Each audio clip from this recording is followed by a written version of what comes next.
Shalom, peuple de Dieu. Soyez richement bénis ce matin. Quel que soit le lieu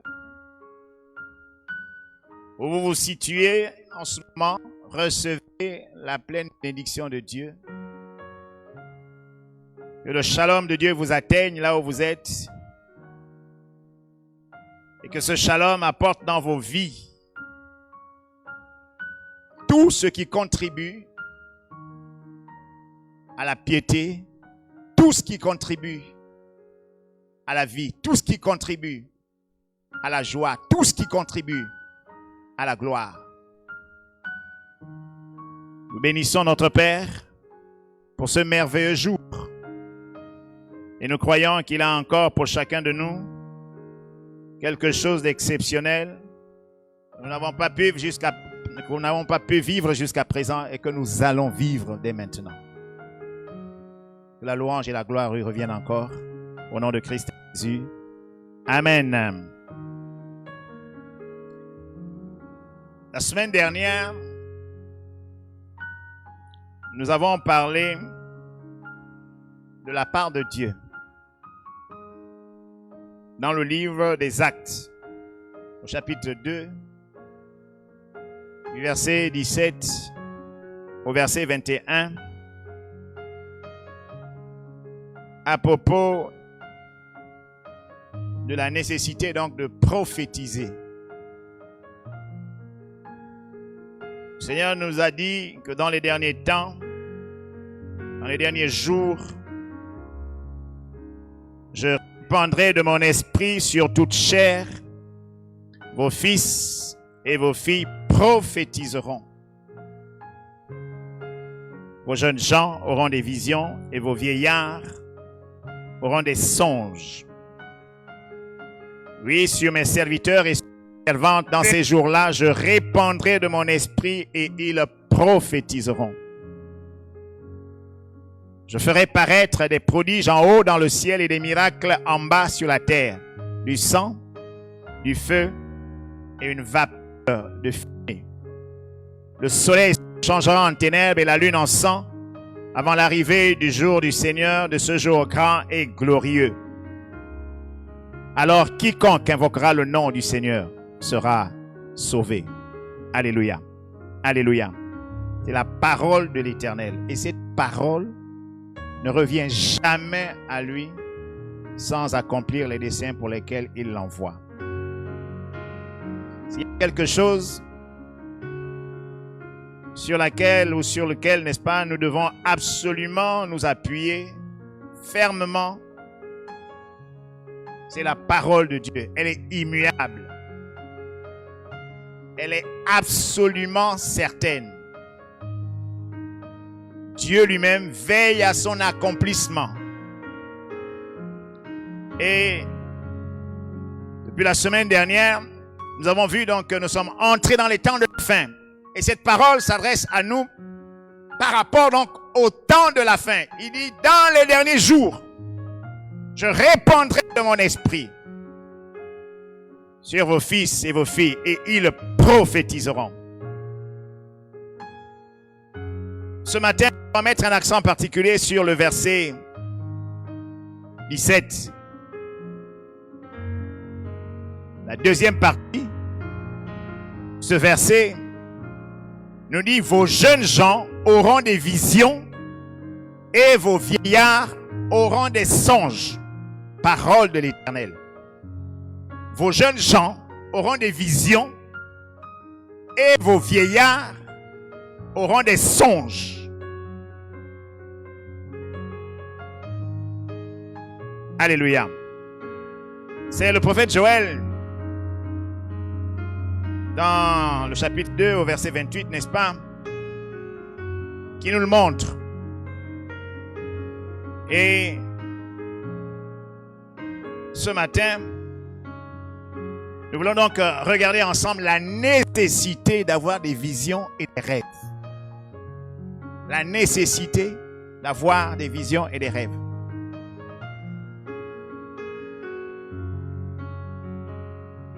La Bible dit qu'une chose s'accomplit sur la parole de 2 ou 3 témoin. Et le prophète Joël, n'est-ce pas, a été le premier témoin à déclarer cette parole, l'a reçue de la part de Dieu.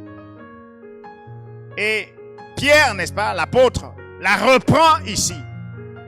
Donc pour montrer qu'effectivement cette parole est certaine.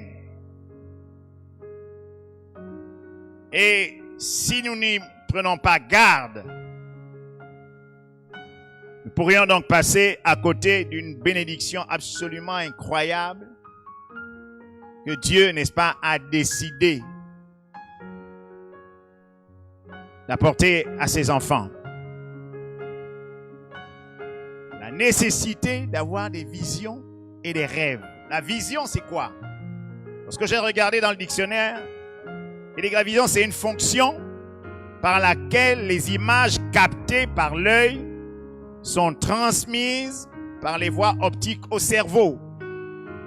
C'est une représentation, une image mentale qu'on voit ou qu'on croit voir et qui s'impose à l'esprit et dont on attribue l'origine au divin. Le songe ou le rêve, c'est une disposition de l'esprit généralement nocturne qui survient donc au cours du sommeil. Et le fait de laisser aller librement son imagination. Donc cette capacité, n'est-ce pas, à produire des images. Le rêve, c'est une représentation plus ou moins idéale de ce qu'on veut réaliser, de ce qu'on désire. La bonne connaissance sur donc les dons de Dieu, et en particulier les rêves et les visions, dans le contexte du temps de la fin. La bonne connaissance, disais-je donc, de ces dons nous fera entrer plus facilement dans l'accomplissement de notre destinée prophétique. Ce n'est donc pas pour rien que Dieu nous précise, n'est-ce pas, que dans les derniers jours, voici ce qu'il ferait en faveur des hommes afin qu'ils puissent connaître le plein salut de Dieu. Les visions et les rêves sont donc du domaine du royaume de Dieu. Et l'Éternel s'engage à nous les donner davantage dans les temps de la fin, à cause, n'est-ce pas, des troubles et des situations difficiles par lesquelles nous devons passer dans ces temps de la fin. Cependant, nous tenons à souligner ce matin que toutes les visions, tous les rêves ne viennent pas toujours de Dieu. Ils peuvent avoir une origine, n'est-ce pas, par rapport aux préoccupations que nous avons, aux occupations de la vie. Mais aussi, ils peuvent avoir une origine diabolique. Nous ne voulons pas nous pesantir sur ces deux catégories, n'est-ce pas, de vision ou de rêve. C'est-à-dire ce qui émane de nous-mêmes à cause du nombre de préoccupations, de nombreuses préoccupations que nous avons, ou de nombreuses occupations, n'est-ce pas, que nous avons, ou à cause, n'est-ce pas, de ce que le diable pourrait injecter dans nos âmes. Nous ne voulons pas nous appesantir sur ces visions et sur ces rêves-là. Ce qui nous intéresse ce matin, ce sont les visions et les rêves qui viennent de Dieu.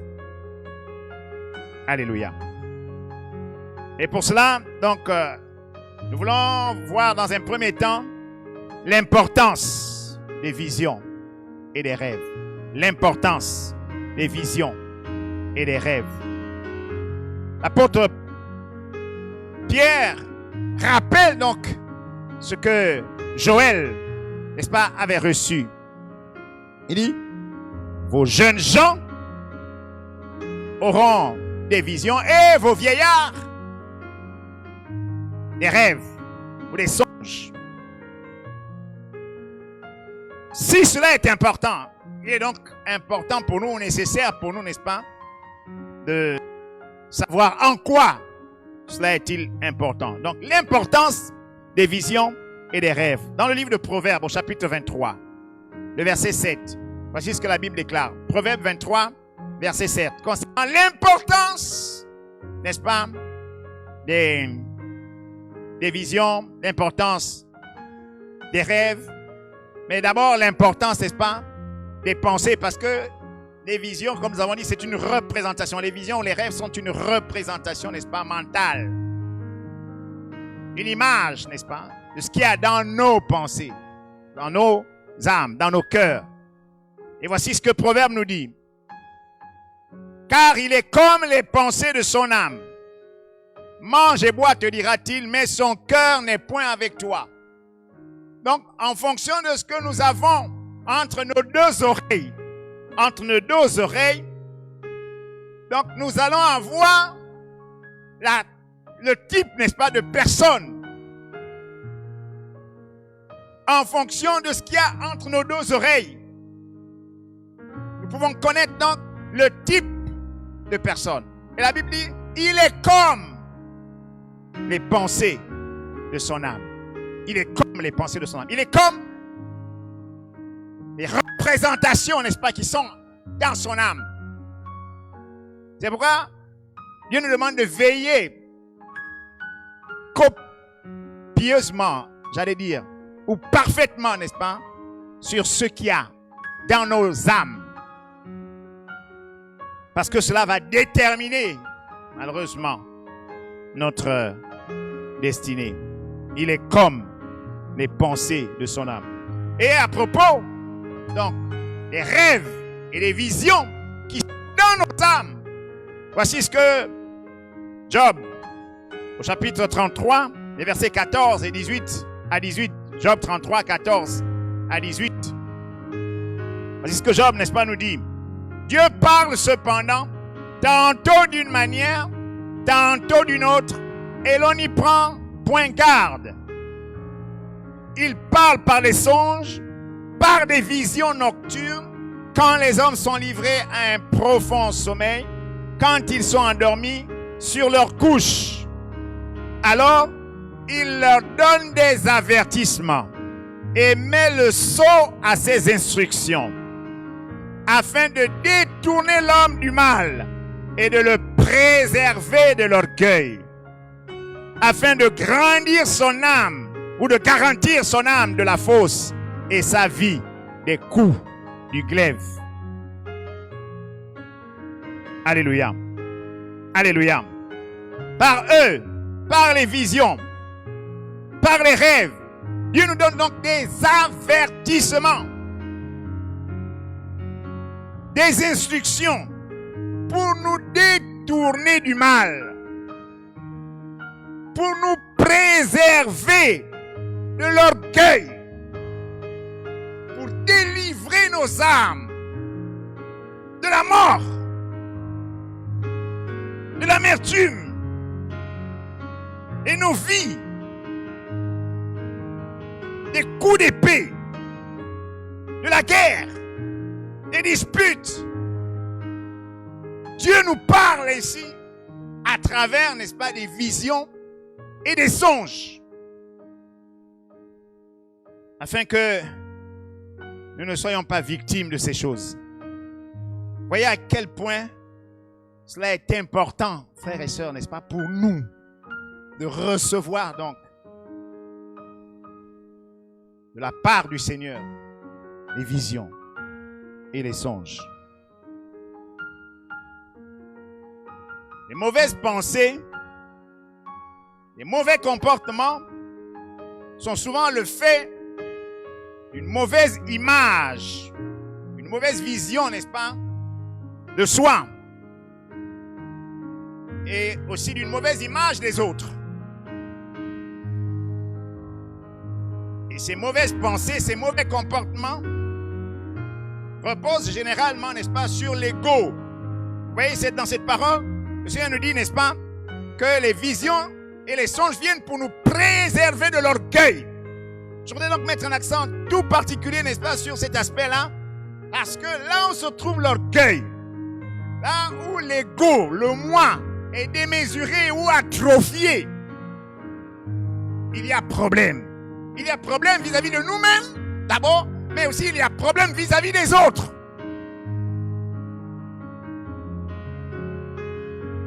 Le Seigneur nous dit dans le livre de Marc, au chapitre 12, le verset 31, que tu aimeras ton prochain comme toi-même. Tu aimeras ton prochain comme toi-même. Ça veut dire que si tu ne t'aimes pas d'abord toi-même, tu ne pourras pas aimer ton prochain. Or, le commandement est majeur, sinon capital, n'est-ce pas, pour la vie. Capital. Et donc, si nous avons une mauvaise image de nous-mêmes, garantie, nous ne pourrons pas nous aimer. Et encore moins aimer notre prochain. Et pour nous guérir donc de cela, Dieu nous amène ou nous donne, n'est-ce pas, des rêves. Il nous donne une nouvelle vision, n'est-ce pas, de nous-mêmes et de notre environnement. Et c'est ce qui est arrivé à Gédéon. Dans le livre des Juges, au chapitre 6, nous voyons très bien, n'est-ce pas, que ce jeune homme avait énormément de mal à connaître qui il était. Il se prenait pour un moins que tous, ainsi que sa famille, pour la dernière, n'est-ce pas, des familles d'Israël à cette époque. Et quand Dieu, à travers l'ange, donc, vient le visiter, la première chose, c'est qu'il change d'abord, n'est-ce pas, son image de lui-même, en déclarant qu'il est un vaillant héros. Et cela va commencer, n'est-ce pas, le processus qui va mener Gédéon à une vie de victoire. Également, Dieu va intervenir dans la vie de Joseph pour lui montrer, n'est-ce pas, à travers des rêves, qu'il avait une destinée absolument glorieuse. Et cette destinée glorieuse que Joseph donc va voir à travers des rêves va conditionner toute la vie de ce jeune homme. Malgré toutes les difficultés par lesquelles, n'est-ce pas, il va passer, il tiendra ferme à cause de ses rêves que Dieu lui avait donnés. Dieu change également la conception de l'apôtre Pierre dans le livre des Actes. Lui, n'est-ce pas, qui ressortait de cette conception juive selon laquelle, n'est-ce pas, tous ceux qui ne sont pas juifs alors sont des moins que rien, si je puis m'exprimer ainsi. Et Dieu va donc le corriger à travers donc cette vision qu'il va voir, n'est-ce pas, dans laquelle les animaux impurs, n'est-ce pas, sont sur une nappe. Et Dieu lui dit, tue et mange. Et il dit, non Seigneur, je ne peux pas tuer et manger parce que ce sont des animaux impurs et je n'ai jamais mangé de ce qui est impur. Et Dieu va lui dire, non, j'ai déclaré cela pur. Et ce que moi j'ai déclaré pur, toi, tu ne peux pas le déclarer impur. Et ça va changer donc la conception de Pierre lorsqu'il va arriver dans la maison de Corneille. D'accord, cet homme, ce centenier, et là, au milieu donc de ce peuple païen, donc Pierre va se mettre à prêcher l'évangile sur la base de ce que Dieu lui a montré à travers la vision. Comme quoi il ne fallait pas négliger ce que Dieu avait déclaré pur. Parce que les païens devaient également entrer dans le plan de rédemption de Dieu. Dites amen fort. Une fois que nous avons vu donc la nécessité ou l'importance, n'est-ce pas, d'avoir des visions, nous voulons regarder ensemble qui a commencé ou comment la vision de Dieu et l'impact du salut peut influencer donc le monde, et nous en particulier, la vision de Dieu et l'impact du salut. Dieu est un visionnaire. Dieu est un rêveur, dans le sens positif du terme. Et c'est ce que la Bible nous démontre. En Isaïe 55, au verset 8 à 9, la Bible nous dit que les pensées de Dieu sont au-dessus, n'est-ce pas, de celles des hommes.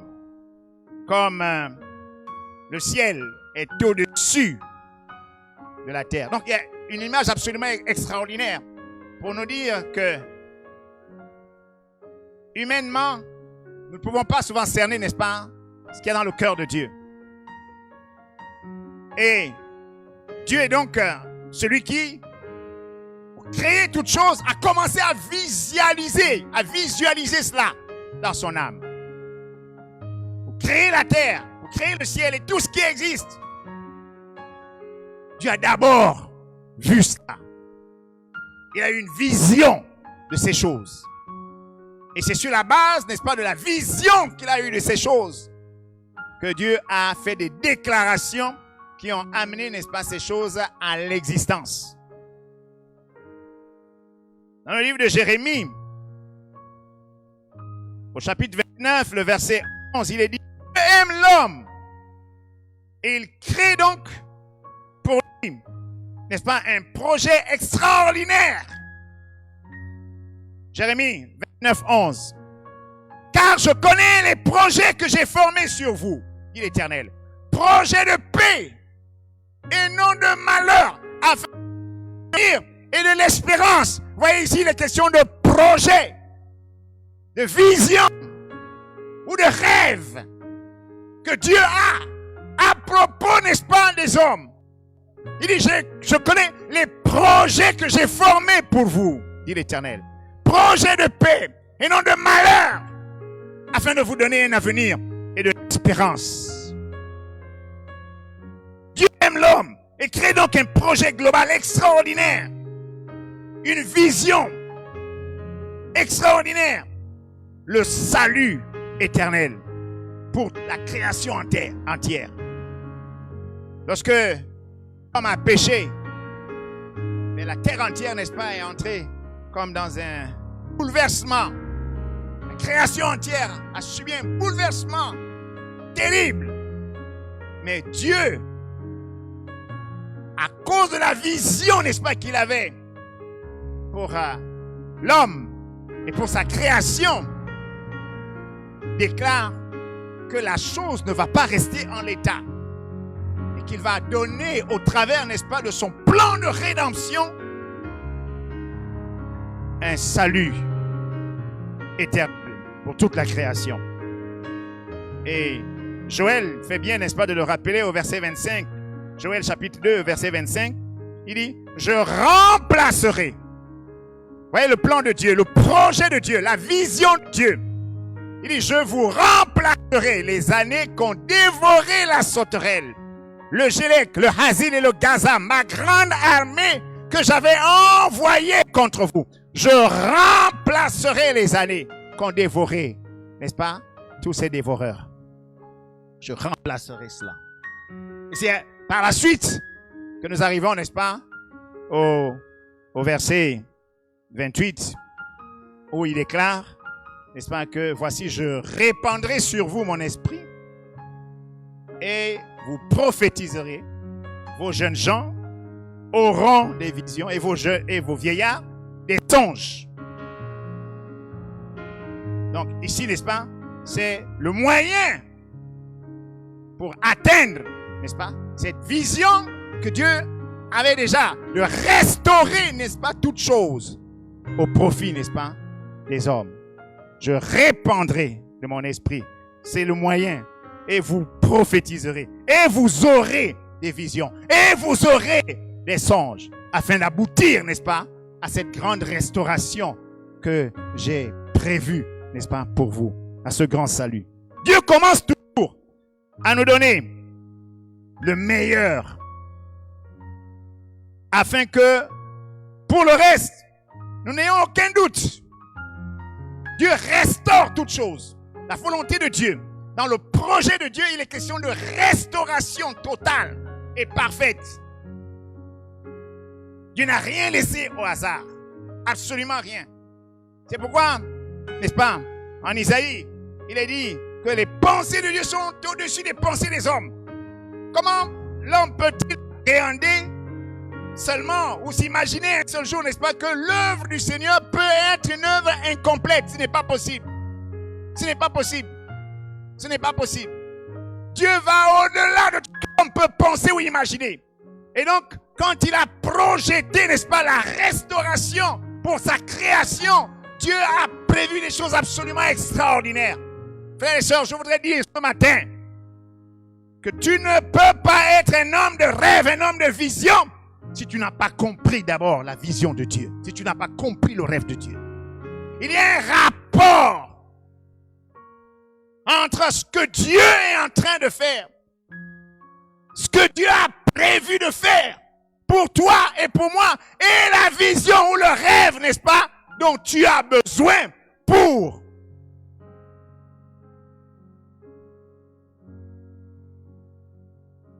ton bonheur. C'est pourquoi il est important pour nous de comprendre cela. Après que l'homme ait péché, mon esprit ne restera pas toujours dans l'homme, car l'homme n'est que chair et ses jours seront de 120 ans. Mon esprit ne restera pas toujours. Vous voyez, c'est ici là que nous avons perdu l'esprit du Seigneur. Mon esprit ne restera pas toujours dans l'homme. Et en acte 2, au verset donc 17, en acte 2 au verset 17, cela est restauré. Il est dans les derniers jours, dit Dieu, je répandrai de mon esprit sur toute chair. Vous voyez, on avait perdu ça en Genèse, après la chute, et nous le recouvrons, n'est-ce pas, pour les temps de la fin. Dans les derniers jours, dit Dieu, je répandrai de mon esprit sur toute chair. Dieu nous donne le meilleur. Il nous donne le meilleur. En Jean 10, Christ nous donne, n'est-ce pas, la vie. La vie et la vie en abondance. En abondance. Et je voudrais que nous regardions, n'est-ce pas, ce que cela veut dire par rapport à un passage, n'est-ce pas, que Paul révèle en Colossiens, au chapitre 2, les versets 9 à 10. Colossiens 2, 9 à 10. La Bible dit, car en lui, en Christ, habite corporellement dans son corps toute la plénitude de la divinité. My God. En Christ habite toute la plénitude de la divinité. Je dis Dieu a des dons insolents. En Christ, Dieu, dans la plénitude, c'est-à-dire, s'il pouvait y avoir une finitude de Dieu, mais il n'y en a pas, parce que Dieu est infiniment grand, infiniment puissant, infiniment tout. Mais la Bible nous dit qu'en lui, en Christ, habite corporellement toute la plénitude de Dieu. Regardez la suite. Toute la plénitude de la divinité. Et vous avez tout pleinement en lui, qui est le chef de toute domination, de toute autorité. Alléluia. Vous avez tout pleinement en lui. Je ne sais pas qu'est-ce qu'il faut de plus pour que l'homme voit à quel point Dieu est merveilleux et à quel point il l'a béni. Il dit, en Christ habite corporellement toute la plénitude de la divinité. Et ensuite il nous dit, nous avons tout en Christ. Donc toute la plénitude de la divinité qui est en Christ est à nous. Il t'amène fort. Il t'amène très fort. Il t'amène très fort. Regardez le projet de Dieu pour nous. Puissant projet. Inimaginable. Pour un homme. Inimaginable. Mais Dieu dit, C'est cela qu'il nous donne. En Christ, il nous donne toute la plénitude de Dieu. Alléluia. Alléluia. Donc toute la divinité.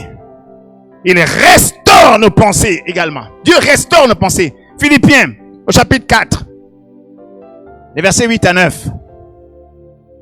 Philippiens 4, 8 à 9. En Genèse, nous avions tout perdu. Même dans la pensée. La Bible déclare à propos, n'est-ce pas, de l'homme, après la chute, que toutes ses pensées se portaient uniquement vers le mal. Toutes ses pensées se portaient uniquement vers le mal. Regardez cela. Et Dieu restaure cela en Philippiens. Il nous dit, au reste, frère, que tout ce qui est vrai, tout ce qui est honorable, tout ce qui est juste, dis amen fort, tout ce qui est pur, tout ce qui est aimable, tout ce qui mérite l'approbation, ce qui est vertueux et digne de louange, soit l'objet de vos pensées. Dites amen fort. C'est une déclaration, c'est une proclamation en ta faveur. Dieu prophétise sur toi. Il dit, voici maintenant ce qui va habiter dans ton esprit, dans ta pensée. Tout ce qui est aimable, tout ce qui est pur, tout ce qui est digne de louange, tout ce qui est honorable, ce qui mérite l'approbation, ce qui est vertueux, l'objet sera l'objet de tes pensées. Alléluia. Il dit, voici, c'est cela qui sera l'objet de tes pensées. Dis amen fort. Frère, dis, je reçois. Dis, je reçois. Dis, je reçois. Tout est restauré dans le salut que nous recevons en Christ Jésus. Et cela, c'est dans la vision de Dieu. C'est dans la pensée de Dieu. C'est le rêve de Dieu, n'est-ce pas? Pour nous. Dieu t'a fait parfait et t'a positionné en Christ dans les lieux célestes, dans la présence de Dieu. Non pas pour que tu sois encore en train de t'agiter. Il dit, il nous a ressuscités en Christ Jésus. Avec lui. Et il nous a fait asseoir avec lui dans les lieux célestes. Il nous a fait asseoir. Quand tu es assis, ça veut dire que c'est toi qui commandes maintenant. Alléluia. Tu es dans la position d'autorité. Un chef n'a pas besoin de travailler. Un chef a juste à dire, allez à gauche, allez à droite. C'est tout. Et tous ceux qui sont en dessous là, de lui, obéissent systématiquement.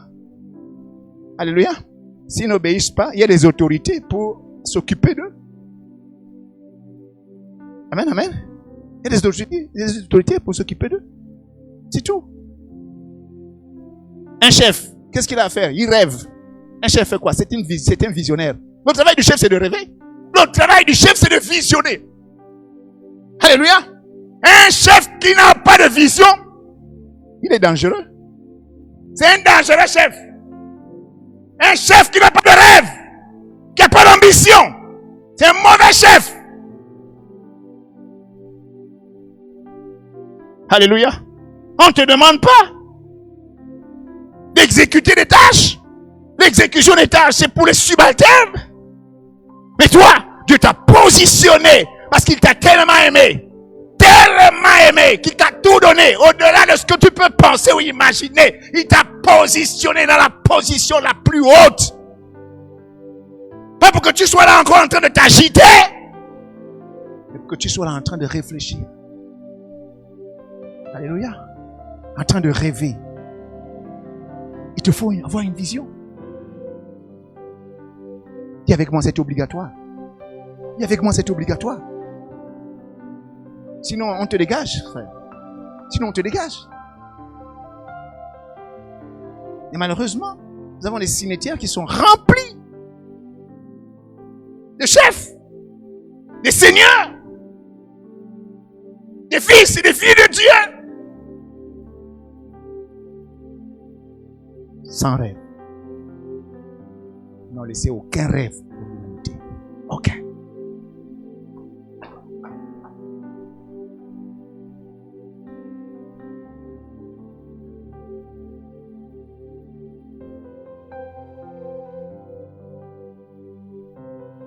Quelle est notre réponse à cela? Quelle est notre réponse? Notre réponse donc au projet de Dieu, c'est le rêve. Frères et sœurs, nous devons être des rêveurs. C'est la vision. C'est la foi. La Bible déclare à propos de la foi que c'est une ferme assurance des choses qu'on espère et ne sont pas encore physiquement là. Mais on rêve de ces choses. De quoi rêves-tu? Quelle est ta vision?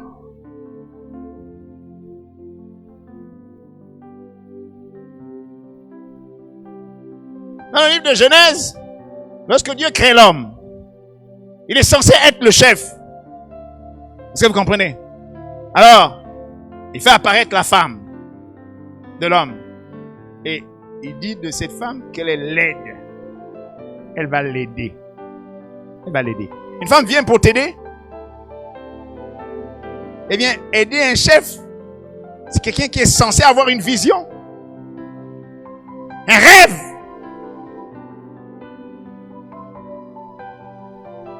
Est-ce qu'on pose la question à une femme aujourd'hui? Pourquoi es-tu avec cet homme? C'est parce que je l'aime. Mais tu n'as rien compris.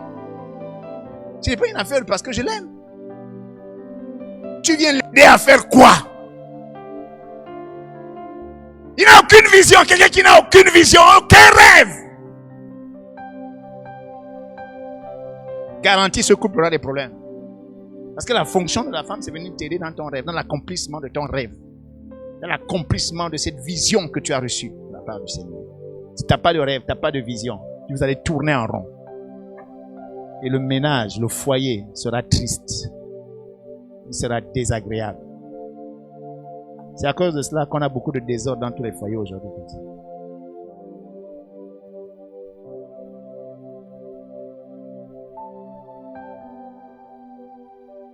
Tout ce que tu peux imaginer n'égalera jamais ce que Dieu veut pour toi. Alors, rêve. Rêve. Et n'aie pas peur. Alléluia. Alléluia. Alléluia. Regardez le cas d'Abraham. Lorsque nous sommes en Genèse 11, les hommes ont commencé à avoir des rêves puissants. Tous ceux qui étaient sortis du déluge, de la famille, n'est-ce pas, de Noé, ils ont commencé à se multiplier. Et la Bible déclare qu'à un moment donné, Genèse chapitre 11, les versets 1 à 6, regardons-le. Genèse 11, 1 à 6, il dit, toute la terre avait une seule langue et les mêmes mots. Comme ils étaient partis de l'Orient, ils trouvèrent une plaine au pays de Shinéar et ils y habitèrent. Ils se dirent l'un à l'autre, allons, faisons des briques, cuisons-les au feu. Il y a ici une innovation, parce que c'était la pierre d'abord qu'ils utilisaient. Et innovation, maintenant, ils utilisent des briques. Ils ont découvert les briques. Et ils ont dit, waouh, avec des briques que nous pouvons cuire au feu. Il dit, et la brique leur servit de pierre, et le bitume leur servit de ciment. Waouh!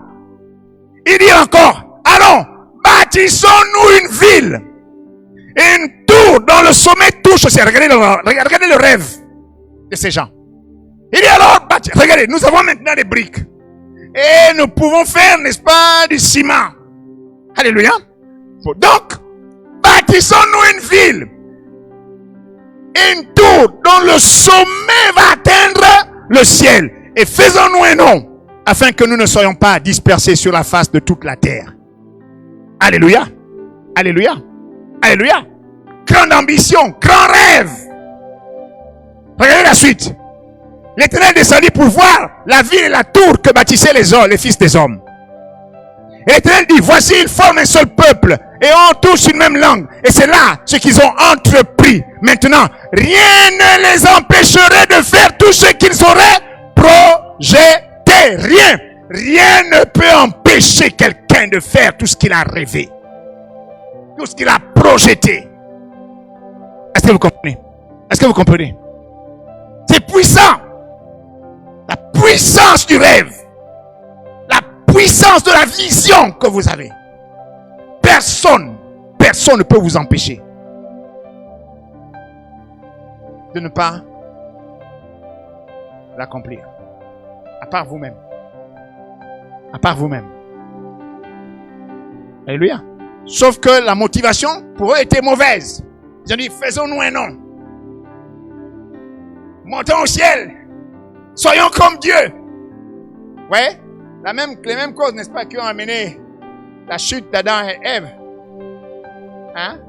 Et ils veulent reproduire cela encore. Alors Dieu descend et il va tout casser. Regardez la suite. Alors descendons et là, confondons leur langage afin qu'ils n'entendent plus la langue les uns des autres. Et l'Éternel les dispersa loin de là, sur la face de toute la terre. Et ils cessèrent de bâtir la ville. Dites amen fort. Dites amen fort. Et dites amen fort. Dieu n'a pas changé. Dieu n'a pas changé.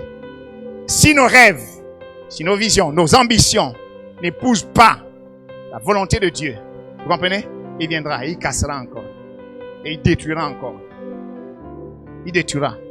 C'est pour ça que vous avez des pays qui ne prospèrent pas. Vous avez des nations qui ne prospèrent pas. Si l'Éternel ne bâtit, ceux qui bâtissent travaillent en vain. C'est en vain. C'est en vain.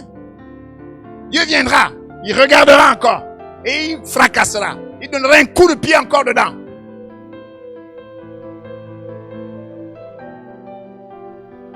Dieu est l'orgueil. Dieu résiste aux orgueilleux. Et aujourd'hui, lorsque nous regardons ce qui se passe autour de nous, frères et sœurs, nous nous rendons compte que Dieu est en train de mettre un coup de pied dans la fourmilière de l'humanité.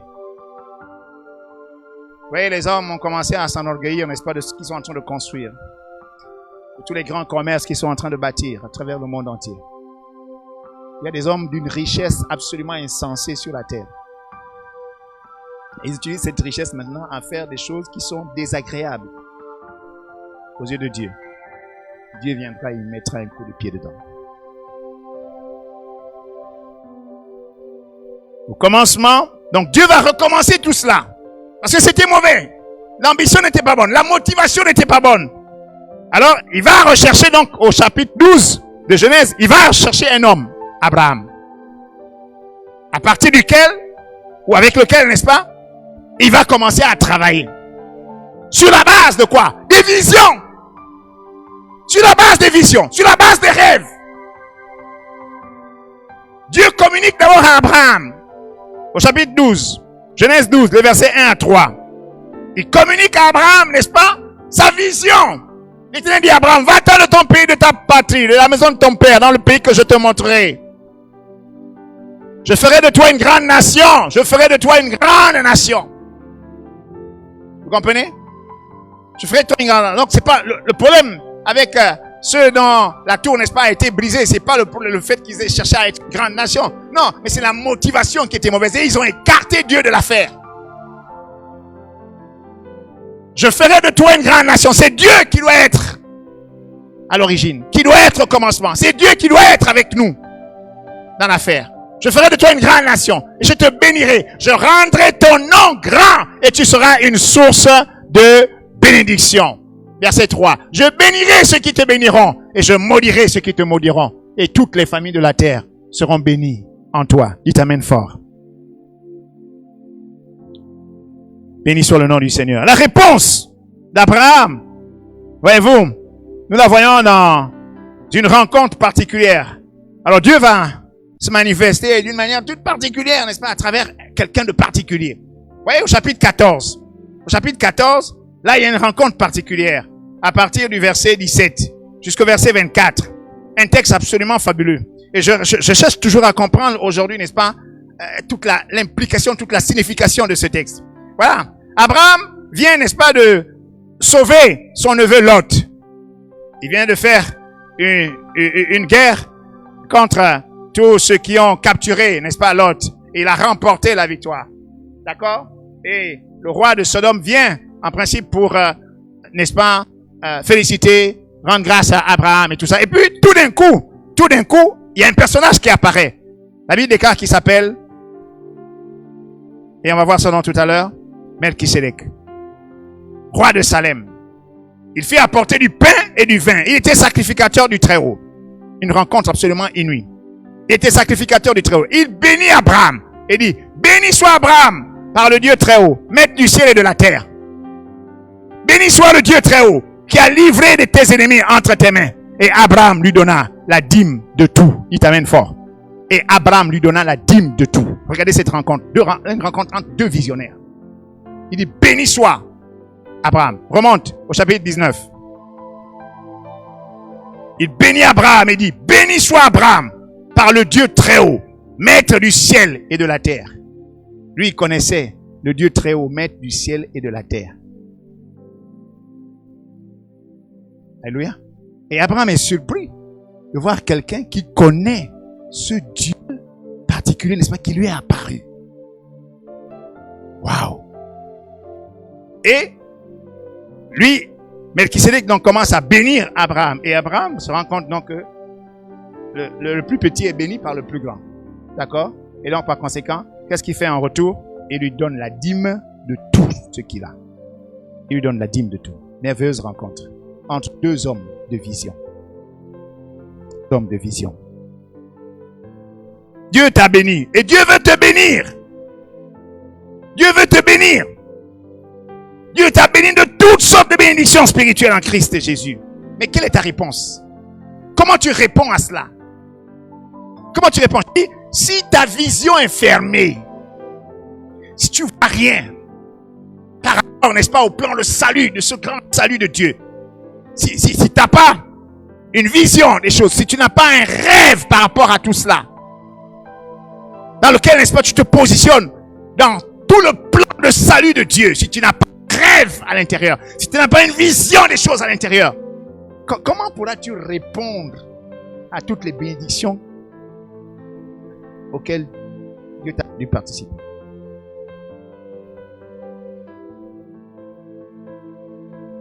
Et comment pourras-tu jouir de tout cela? Dieu va apparaître ensuite, n'est-ce pas, à Abraham au chapitre 15.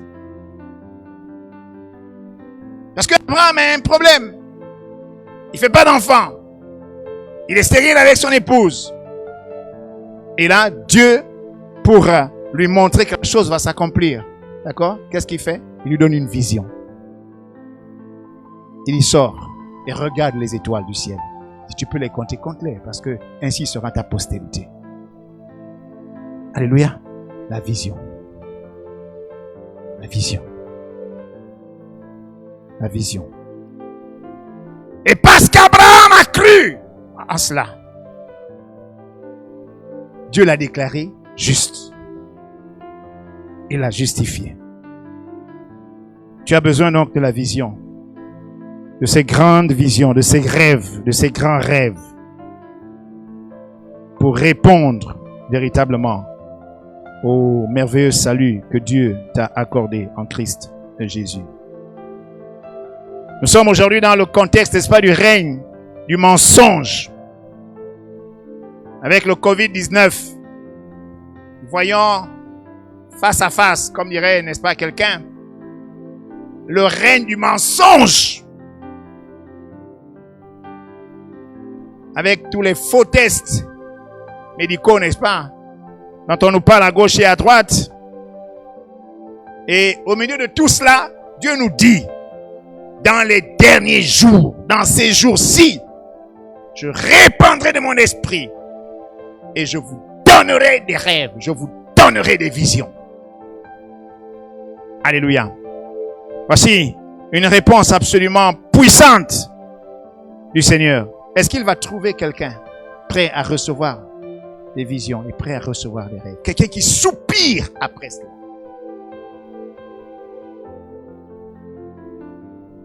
Quelqu'un qui puisse dire à Dieu, envoie-moi! Parce qu'il a vu. À travers une vision, à travers un rêve. Il a vu la chose. Et il peut donc dire à Dieu, oui, je suis prêt. Envoie-moi. Et qu'est-ce que les hommes ont comme vision autour de leurs préoccupations? Et c'est ça qui regarde. C'est ça qui apparaît maintenant dans les rêves. Ils rêvent de leurs préoccupations. Non, frère, c'est pas pour ça. C'est pas pour ça que Dieu veut te donner une vision. C'est pas pour ça. Alléluia. Alléluia. Alléluia. En conclusion, Dieu veut, n'est-ce pas, ton développement. Dieu veut ton épanouissement. Il veut ta santé. Il veut ta prospérité. Comment avoir une vision? Comment avoir un rêve selon Dieu et le voir se réaliser? Donc, je vais rapidement conclure en 4 points, 4-5 points à propos de comment donc avoir le rêve, comment avoir la vision et comment voir cela se réaliser. Premièrement, vous recevez de Dieu le rêve ou la vision directement et sans confusion lorsque vous le lui demandez. Il faut demander. Sur la base, n'est-ce pas, des promesses qu'il a faites. Alléluia. Regardez, en Genèse 28, Jacob fait un rêve ou une vision nocturne. Et dans la vision, il voit une échelle. N'est-ce pas, là où il est couché? Il voit une échelle et des anges monter et descendre. Mais regardez, la même chose, lorsque Jésus arrive, il va dire également, à propos de cette vision, en Jean 1, 51, il dit en vérité, vous verrez désormais le ciel ouvert et les anges de Dieu monter et descendre sur le Fils de l'homme. Dites amen fort. La chose est certaine. Sur cette base, sur cette parole, sur cette promesse, nous pouvons demander au Seigneur. Demande-lui un rêve. Demande-lui une vision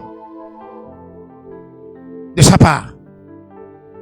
Deuxièmement, la vision, on peut également la susciter. On peut susciter la vision selon le principe de l'incubation. L'incubation, c'est l'action de couver. C'est une période entre la contamination, n'est-ce pas, comme nous sommes dans la période des maladies là, période entre la contamination et l'apparition des premiers symptômes. D'accord? Physique. L'apparition des premiers symptômes. Donc ça s'appelle, donc cette période là s'appelle, n'est-ce pas? Donc le premier contact que tu entres, que tu fais avec le microbe, n'est-ce pas? Et la manifestation, d'accord, de la maladie. Et donc, toute cette période-là, d'accord, c'est l'incubation, la période d'incubation. Alors, tu peux susciter également, n'est-ce pas, la vision, à travers, n'est-ce pas, l'incubation, le principe de l'incubation.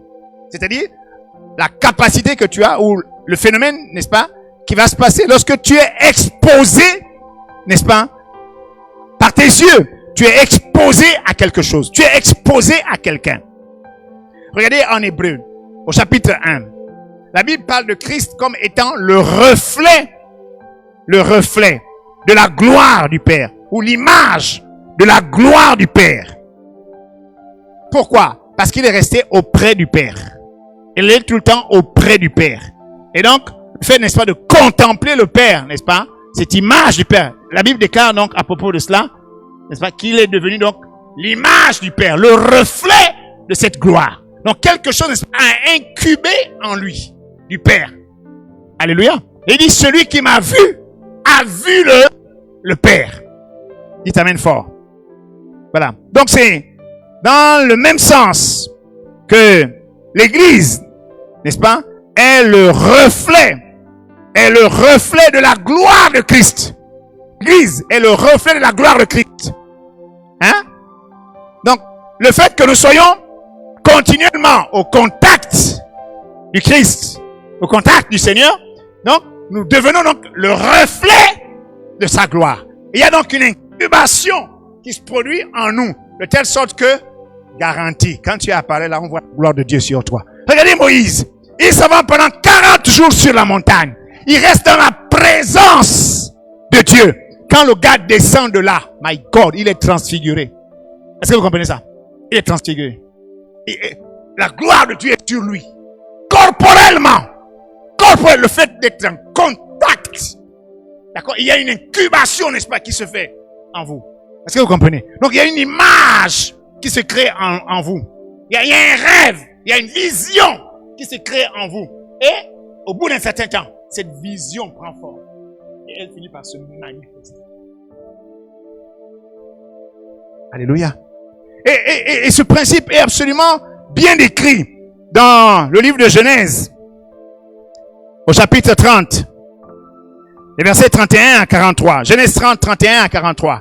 Regardons cela rapidement. Genèse 30, 31 à 43. Laban dit, que te donnerai-je? Et Jacob répondit, tu ne me donneras rien. Si tu consens ce que je vais te dire, je ferai perdre encore ton troupeau et je le garderai. Je parcourrai aujourd'hui tout ton troupeau, mais à part, parmi les brebis, tout agneau tacheté et marqueté et tout agneau noir. Et parmi les chèvres, tout ce qui est marqueté et tacheté, ce sera mon salaire. Ma droiture répondra pour moi demain. Quand tu viendras voir mon salaire, tout ce qui ne sera pas tacheté et marqueté parmi les chèvres et noir parmi les agneaux, ce sera de ma part un vol. Laban dit, eh bien, qu'il en soit selon ta parole. Alléluia. Alléluia. Vous pensez que quand Laban dit qu'il en soit ainsi, vous pensez que quand le gars quand il dit qu'il en soit ainsi, lui, Laban, un trompeur, quand il dit qu'il en soit ainsi, parce qu'il est convaincu que lui sera gagnant. Est-ce que vous comprenez? Il est convaincu qu'il sera gagnant. Il est convaincu que dans le troupeau de Jacob là, il y aura de ces bêtes dedans. Il est convaincu de cela. Mais maintenant, regardez ce qui va se passer. Regardez ce qui va se passer. Ce même jour, il mit à part les boucs rayés et marquetés, toutes les chèvres tachetées et marquetées, toutes celles où il y avait du blanc, et tous ceux qui étaient noirs parmi les brebis. Il les remit entre les mains de ses fils. Donc, il y a du blanc, il y a du noir, et puis il y a du marqueté et tacheté. D'accord? Alléluia. Puis il mit l'espace de 3 journées de chemin entre lui et Jacob. Et Jacob fit paître le reste du troupeau de Laban. Jacob prit des branches vertes de peuplier, d'amandier et de platane. Il y pela les bandes blanches, mettant à nu le blanc qui était sur les branches. Donc il prend du blanc. Jacob prit des branches vertes de peuplier, d'amandier et de plantes. Il y pela les bandes blanches, mettant à nu le blanc qui était sur les branches. Verset 38. Puis il plaça les branches qu'il avait pelées dans les auges, dans les abreuvoirs, sous les yeux des brebis qui venaient boire, pour qu'elles entrassent en chaleur en venant boire. Les brebis entraient en chaleur près des branches, et elles faisaient des petits rayés, tachetés et marquetés.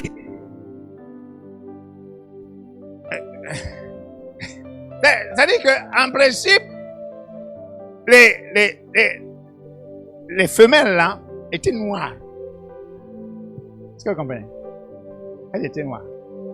Donc, quand elles devaient faire des bébés, quand elles devaient faire des enfants, des petits, ils devaient sortir noirs. Est-ce que vous comprenez? Mais, à cause du principe de l'incubation, donc le fait d'exposer, n'est-ce pas, le blanc, les branches sous les yeux, n'est-ce pas, les femelles quand elles venaient, n'est-ce pas, pour boire et manger, eh bien, il y a quelque chose qui se passait, n'est-ce pas, dans leur être. Et c'est pas les enfants qui sortaient tachetés et marquetés. Est-ce que vous comprenez? Hein?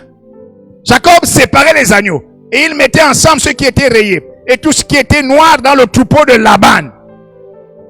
Il se fit ainsi des troupeaux à part qui ne réunit point le troupeau de Laban.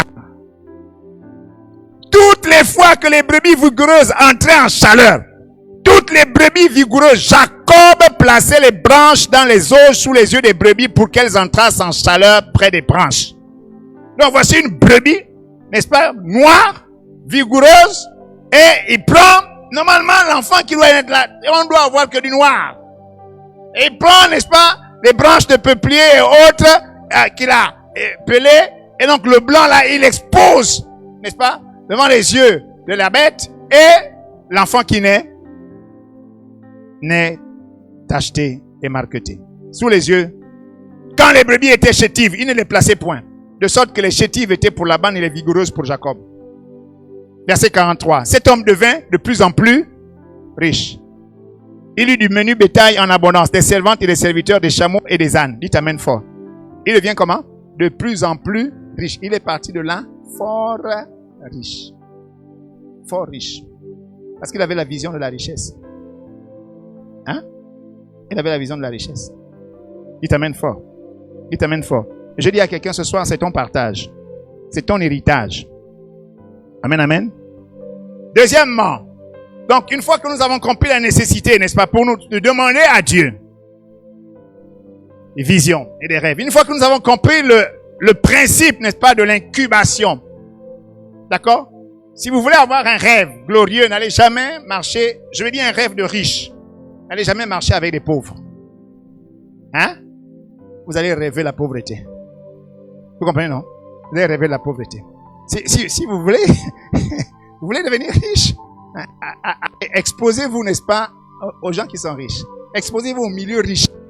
Et vous allez commencer à avoir des rêves. Donc, quand vous êtes exposé, il y a une incubation qui se fait en vous. Vous comprenez, non? Et vous recevez donc une vision, un rêve, n'est-ce pas, sur la richesse. Et il va travailler en vous. Le rêve va travailler. Et tôt ou tard, ça va se manifester. Gardez le rêve. Ne l'abandonnez pas. Écrivez-le. Troisième point. Troisièmement, écrivez-le. Écrivez le rêve. Écrivez la vision. Et proclamez-la. Dites-la. Repassez dessus constamment. Déclarez-le jusqu'à ce que cela prenne forme en vous. Apocalypse 1.19 nous dit quoi? Apocalypse 1.19. Regardez, l'apôtre Jean reçoit, n'est-ce pas, des images absolument extraordinaires concernant la fin des temps et le Seigneur de gloire. Et la voix lui dit, l'ange lui dit, écris donc les choses que tu as vues et celles qui sont et celles qui doivent arriver après elles. Écris-les. Elles s'accompliront. Écris-les. Souvent, malheureusement, dans la culture, n'est-ce pas, de l'Africain, nous ne savons pas écrire. Et il y a un souci. Et pourtant, nous sommes à l'origine de l'écriture. Et nous avons perdu, n'est-ce pas, cela. Et les autres, aujourd'hui, en profitent. Écris-le. Donc, écris ton rêve. Écris ta vision. Écris. Et dis-la. Garde-la précieusement jusqu'à ce qu'elle prenne forme. Quatrièmement, sois engagé. Nous devons être engagés. Nous devons nous investir par rapport aux dons que nous avons. Regardez, dans l'histoire de Ruth, par exemple, voilà une femme engagée. Elle avait un rêve. Elle a vu, n'est-ce pas, que son mari était décédé, mais il y avait la mère de son mari qui était là. Et elle a vu dans la mère de son mari, elle dit, mais ils adorent un Dieu grand et merveilleux. Et il dit, je ne vais pas quitter cette vieille maman. Je ne vais pas la quitter, je la suivrai. Il dit, elle lui dit, où tu mourras, je mourrai. Où tu seras, je serai avec toi. Ton Dieu sera mon Dieu. Et elle a persévéré. Et elle s'est engagée auprès de cette maman. Elle s'est engagée auprès d'elle. Elle s'est engagée. Où tu mourras, je mourrai. Ça, c'est un engagement. Alléluia. Parce que sa destinée, elle avait vu, dépendait de cette femme.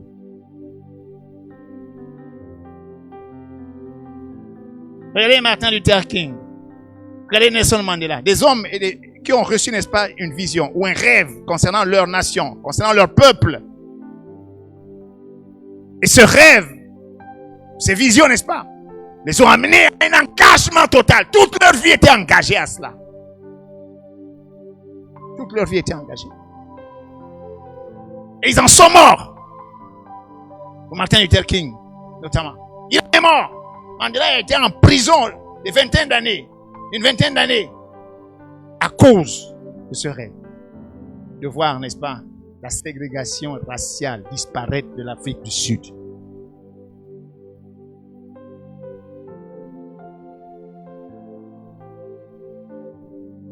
Regardez, nous avons trop au milieu de nous des hommes et des femmes qui n'ont aucun engagement.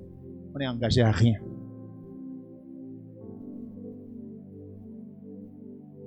Il n'en sera plus ainsi. Au nom de Jésus pour toi. Amen. Amen. Amen. Persévère! Comme Joseph, persévère.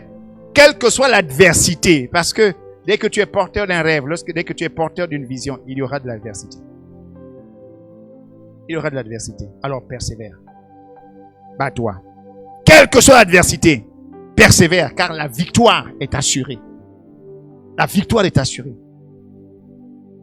La victoire est assurée. Bats-toi! En Genèse 11, nous avons vu que Dieu a dit, plus rien ne pourrait les empêcher, n'est-ce pas, d'accomplir ce qu'ils ont projeté. Bats-toi! Persévère! Ne méprise pas ton rêve. Ne méprise pas cela. Vous voyez l'image que Dieu me donne? C'est l'image d'un match de football. Vous avez deux équipes. Et il faut qu'il y ait un gagnant. D'accord? Et puis vous dormez. Vous faites partie de l'équipe, d'une des équipes. Vous êtes peut-être les moins faibles, les plus faibles, les moins forts. C'est vous. Vous êtes petits. De l'autre côté, il y a des gaillards, il y a des champions, etc., etc.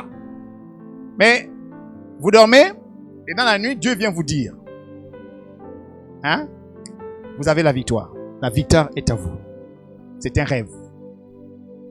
Alléluia. Mais vous savez que celui qui a parlé ne ment jamais. Quand il a dit que vous avez gagné, c'est que vous avez gagné. Donc quand tu te réveilles le matin, tu as cette conviction en toi. Alléluia. Et vous allez maintenant, n'est-ce pas, livrer le match de football. Et durant, n'est-ce pas, l'exercice de la partie, mais quelqu'un te fait tomber. Mais tu sais que vous allez gagner le match. Donc, la motivation, n'est-ce pas, de la connaissance de la victoire fait que tu ne te laisses pas abattre. Tu vas te relever. Parce que tu connais l'issue du match. Alléluia. Donc, tu es motivé. Malgré tous les coups que l'ennemi peut te porter, que l'adversaire peut te porter, tu es motivé à aller jusqu'au bout parce que tu sais. Et en plus, peut-être que dans le rêve, Dieu te montre que tu as marqué. Il y a un but. Et donc pendant tout le temps, n'est-ce pas, qu'on est en train de te tacler, tu n'as pas encore marqué le but en question. Mais donc tu ne peux pas rester par terre, tu es obligé de te réveiller parce que tu sais qu'il y a un but que tu dois marquer. Alléluia. Persévère. Persévère. Persévère. Joseph a persévéré. Et il avait la chose accomplie. Il avait vu le rêve depuis son enfance. Mais malgré toutes les péripéties par lesquelles il est passé, il a gardé précieusement le rêve. Il a persévéré. Et au bout du compte, il est devenu premier ministre de l'Égypte. Alléluia. Persévère. Persévère. Je voudrais terminer par cette autre image. Pour dire à quelqu'un, beaucoup de gens sont comme dans la défaite, attristés, affaiblis, à cause des échecs par lesquels ils passent. L'autre image que Dieu m'a donnée, c'est l'image, n'est-ce pas? Vous imaginez un peu, vous êtes dans une maison et vous avez plusieurs portes. Mais il y a une seule porte en fait qui est la bonne porte pour vous. Toutes les autres portes ne sont pas bonnes. Ce qu'il y a derrière n'est pas bon pour vous. Et ce qui est bon pour vous se trouve derrière une porte. Vous avez peut-être une dizaine de portes dans la maison. Vous ne savez pas en fait quelle est la bonne porte. D'accord? Si la grâce de Dieu veut que vous alliez directement à la bonne porte, et beaucoup ont reçu cette grâce particulière, ils se croient forts. Dieu dit, fais attention de ne pas chuter aussi demain.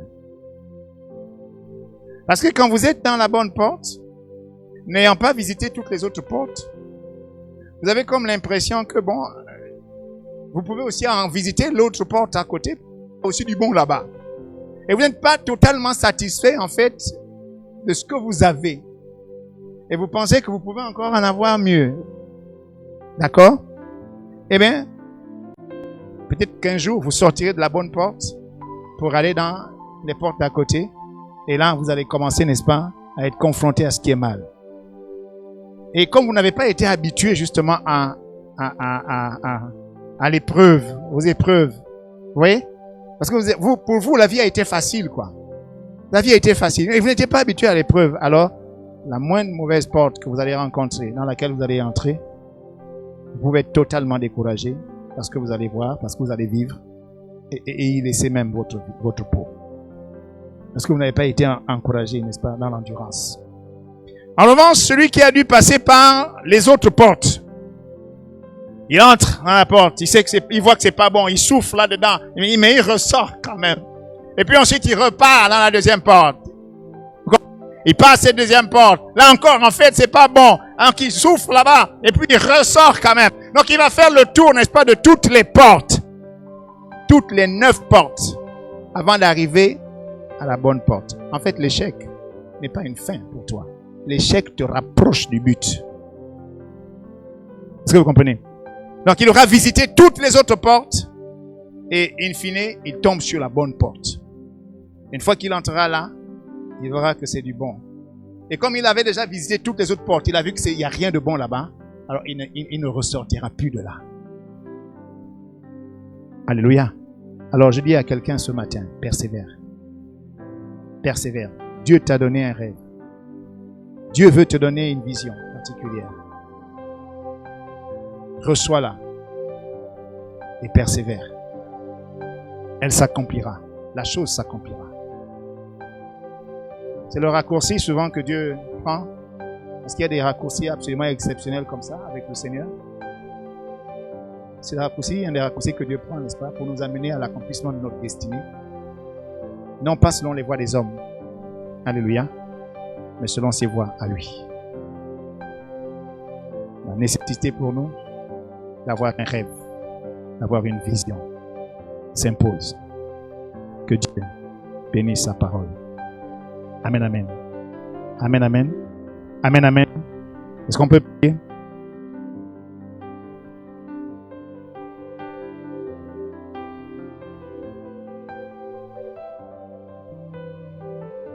Le Seigneur déclare dans les derniers jours, je répandrai de mon esprit sur toute chair. Et sur mes serviteurs et sur mes servantes dans ces jours-là, je répandrai de mon esprit. Vos fils et vos filles prophétiseront.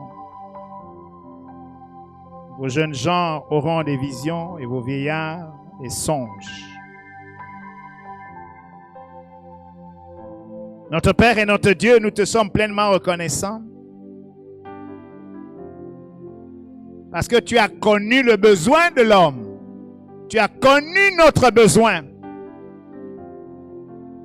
pour triompher de l'adversité, pour triompher de toutes choses. Tu nous as établis dans la victoire.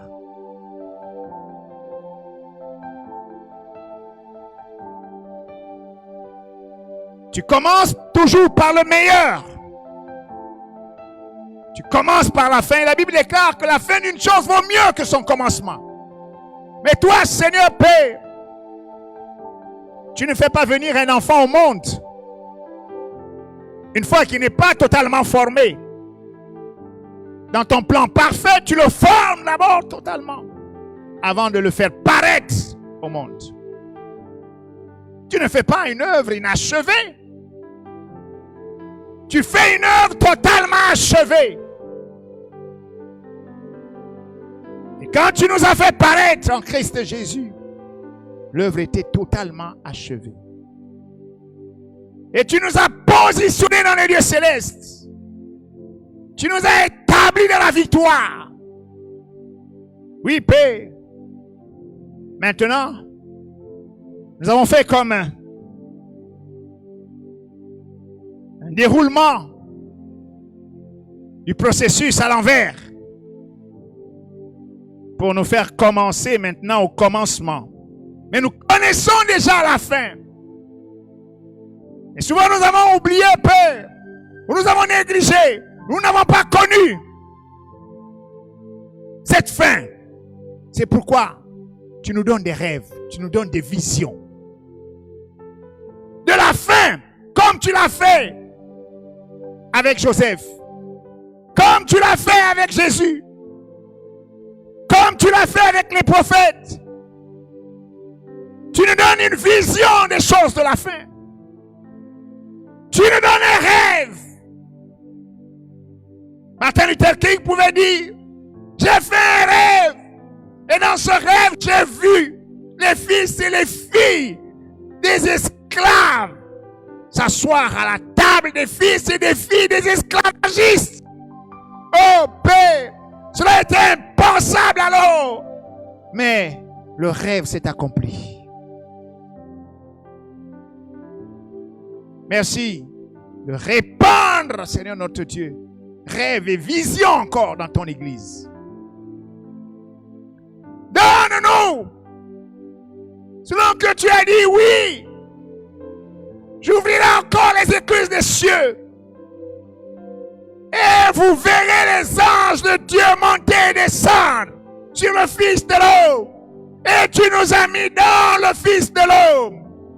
Père, accorde-nous la grâce de saisir les rêves et les visions que tu as préparées pour nous, afin que nous tenions ferme dans l'accomplissement, Seigneur, de ta parole.